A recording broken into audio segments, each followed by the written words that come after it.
well, what does it look like to have grown up at Chabad of Brentwood, to have gone through Chabad of Brentwood camps, and really just to be a member of this community? You could probably stick a sticker on my back, and I think that thank you, Hashem, that I am back. I was very lucky to have come to this community when I was very young. Before we were in this big, beautiful building, we used to meet in a very small room in a school and in a bank, and we were all over the place. And it was always the dream that we would build a big, beautiful building, and that Connie would be able to help so many women with the mitzvah of mikvah.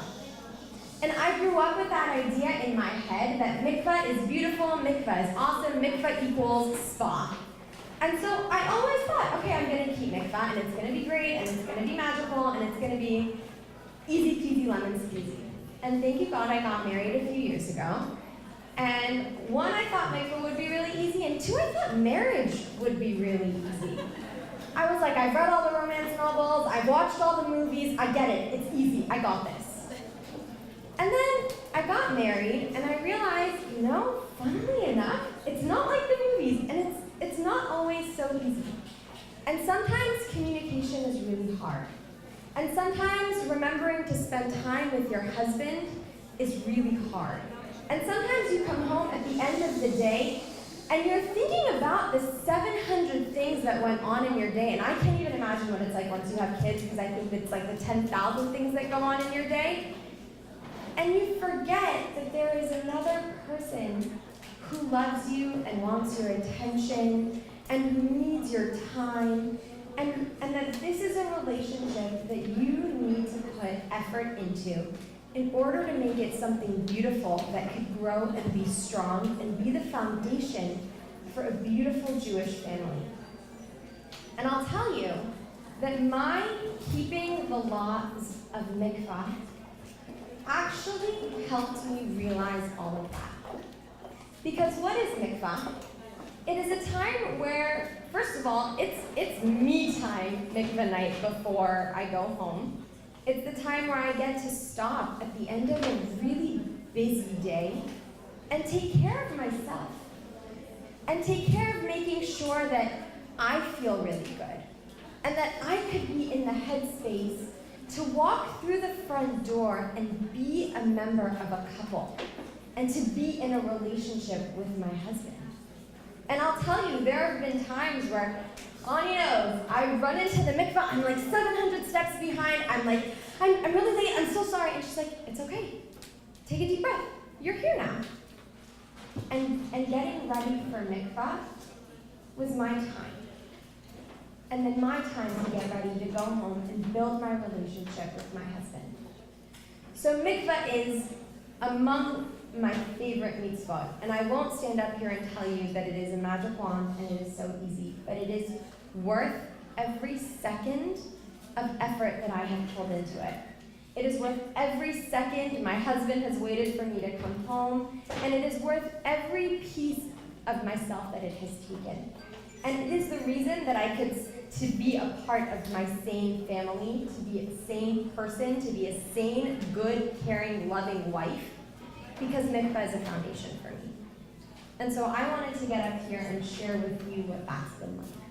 And then the other thing I wanted to do is acknowledge that it's really hard to take on something new.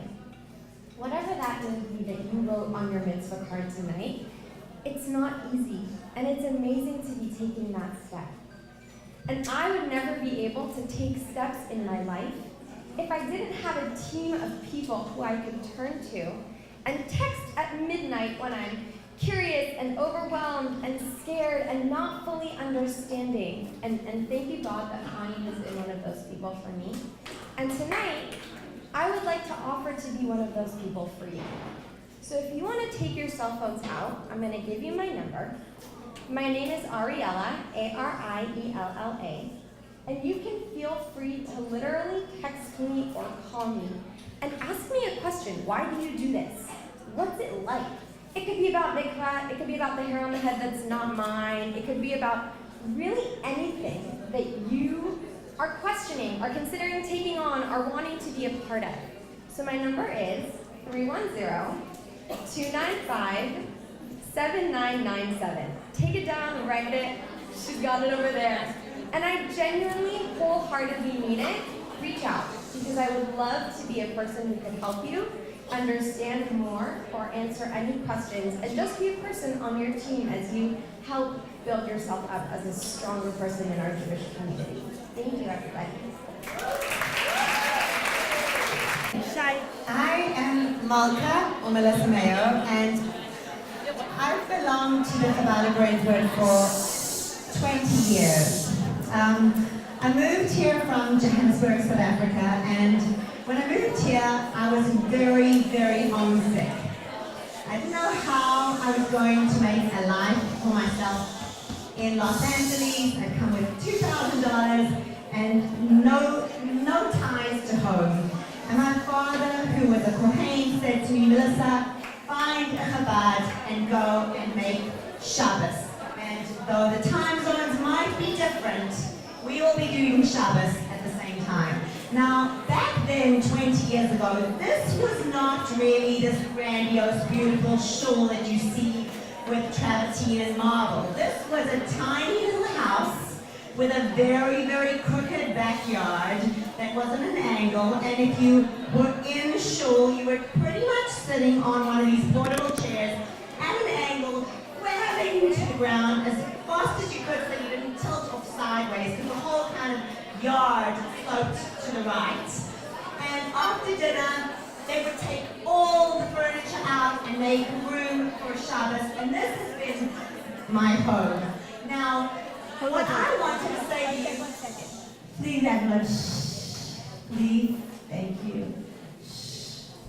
So what I wanted to say to you is, I know traditionally you might think that the person who observes the 3 mitzvot charged with a Jewish woman might be a shekel-wearing Shomer Shabbat woman, but I'm here to tell you that that is not necessarily the case.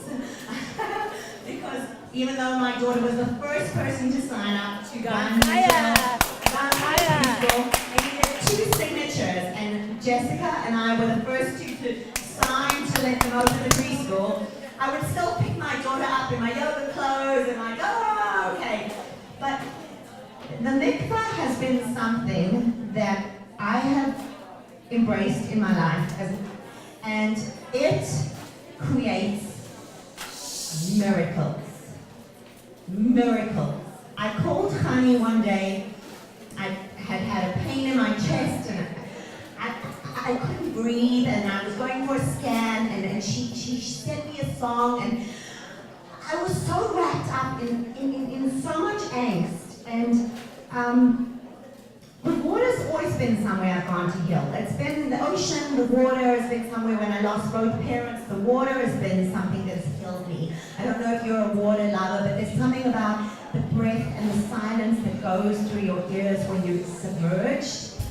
And I am here to tell you that you may not think you're at that level where you can embrace the mikvah, and I don't have a shaitel on, and I have many, many more levels to go to become Shomer Shabbat, but you don't have to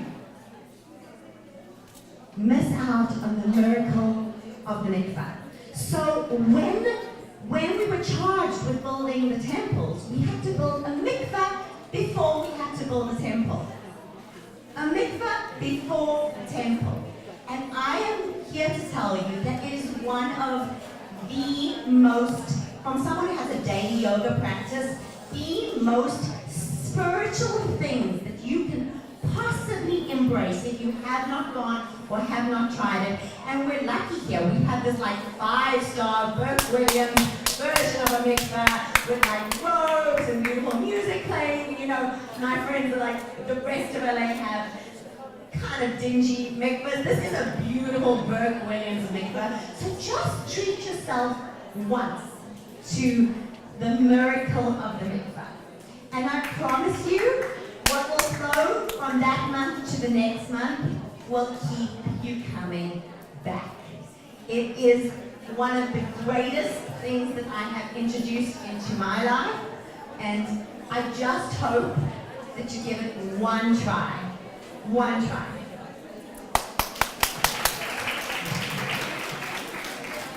So Chef Melissa Mayo leads at a big, 13,000, 18,000 followers on her blog. Yes. And I met the Hert family and Baruch Hashem, here we are. They're amazing, right? They're the most amazing, amazing people. Baruch Hashem. Let me show you the makeup. Yeah. Cut Jonah's hair. Were you there for that? Oh, that's him? Yeah. Amazing. Yeah, that's Moshe's husband. This is my friend Tracy.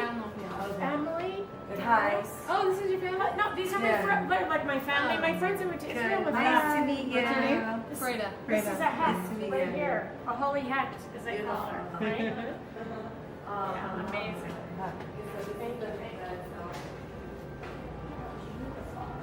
So nice. Right? Baruch Hashem. I can't believe that you have a membership. I know, but what I really want to do is see my friend Lisa next year. Yeah, but With the husband we're meant. and I'm gonna Emily. give you a bracha. And The then I'm next- gonna before next give her year, this. you're gonna go in that mikvah. I will be your mikvah lady. And I will then get we you a will year all celebrate your membership. wedding in the chuppah. You know, with a good health. Amen, amen, amen, amen, amen. The miracle that she had caused her miracle. So the woman who spoke right now, how that miracle happened, when we start this mikvah, it says Hayom Yom, the Rebbe says, imagine if you're given the opportunity to save an entire community from being killed, God forbid. What would you not do to save the entire community? You'd even give up your own life to save them, and you thank God for the merit. The Rebbe says with regards to spreading the mitzvah of Taharat HaMishpacha, family purity and mikvah, it's like this, and even more so, it's Hatzalat Nefashot Mamash. It literally saves lives. So you guys want to come in?